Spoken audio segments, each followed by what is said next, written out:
ఈ జనవరి మొదటి వారంలో ఓటీటీలో స్ట్రీమింగ్ అయ్యే మూవీస్, అందులో ఫస్ట్ మూవీ హాయ్ నాన్న. ఈ నెల జనవరి 4వ తేదీన అంటే ఈరోజు మిడ్ నైట్ 12 గంటలకి సినిమా నెట్ఫ్లిక్స్లో తెలుగు, తమిళ, కన్నడ, మలయాళం 4 లాంగ్వేజ్ స్ట్రీమింగ్ చేస్తున్నారు. Next second OTT update conjuring Kannappan. ఈ comedy and horror thriller movie నెట్ఫ్లిక్స్లో జనవరి 5వ తేదీన తెలుగు, తమిళ, కన్నడ, మలయాళం 4 లాంగ్వేజ్ స్ట్రీమింగ్ చేస్తున్నారు. హైలీ రికమెండ్, సినిమా చాలా బాగుంటుంది. అదేవిధంగా highly recommend hi Nanna movie కూడా. నెక్స్ట్ ఇంకొక OTT update, Bigg Boss fame hero Shivaji actors latest direct OTT web series hash nineties మనకు జనవరి 5వ తేదీన ఈటీవీ ఓటీటీ యాప్లో స్ట్రీమింగ్ చేయబోతున్నారు ఈ వెబ్ సిరీస్ని. నెక్స్ట్ ఇంకొక OTT update, boys hostel. Already ఈ సినిమా ఒక 3 వారాల ముందు స్ట్రీమింగ్ చేశారు. ఇప్పుడు మళ్ళీ మనకు ఆహా ఓటీటీలో స్ట్రీమింగ్ చేయబోతున్నారు జనవరి 5వ తేదీన.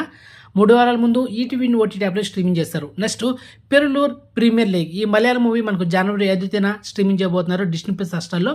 అండ్ ఇక తేజస్, సో ఈ మూవీ జనవరి 5వ తేదీన G5 ఓటీటీలో స్ట్రీమింగ్ చేయబోతున్నారు ఓన్లీ హిందీలో.